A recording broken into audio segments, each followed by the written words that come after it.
The digital divide and connecting rural Americans to high-speed broadband internet is growing, and Microsoft, along with its partners at Connect Americans Now, are pitching in with the help of new technology. RFD-TV's Sarah Mock has that story.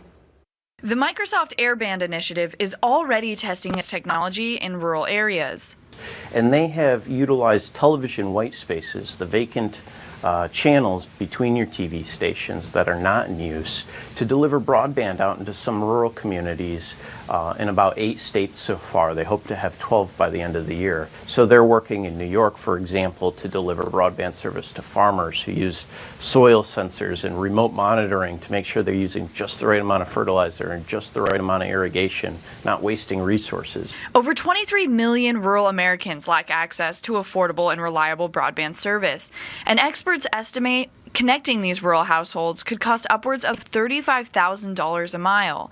But Connect Americans Now, a coalition of national and regional partners, say they could do it for about 80% less if they use TV white space instead of fiber optic cable. You can send a signal up to 9 miles away from an antenna and do it without a lot of interference and carry a lot of information. And we need the FCC to set regulations out that will ensure at least 3 channels in every market remain available for that service.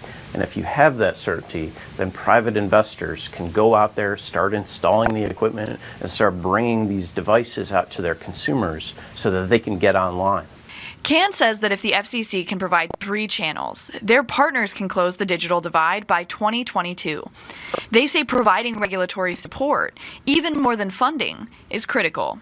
If we clear the way for new technologies with good regulation and tearing down some of these barriers that prevent us from using vacant channels in the television white spaces, for example, then we can roll that out much faster. And there's a lot of folks who are ready, willing, and able to invest in it tomorrow. CAN also says that after seeing a recent document from the White House to lawmakers on an infrastructure plan, they're hopeful for strong support for rural broadband projects. It had a number of different sort of buckets of funding that would go towards different purposes, and at least 1 or 2 of those buckets was clearly something that rural broadband investments might qualify for, depending on how those investments are directed by the state. We would get them in the form of block grants. As the TV whitespace technology becomes cheaper and more effective, Connect Americans Now hopes to roll it out in all 50 states over the next 5 years. For RFD-TV, I'm Sarah Mock in Washington. Well, the FCC has made 1 channel available for companies looking to deliver broadband through TV white spaces, and a second is available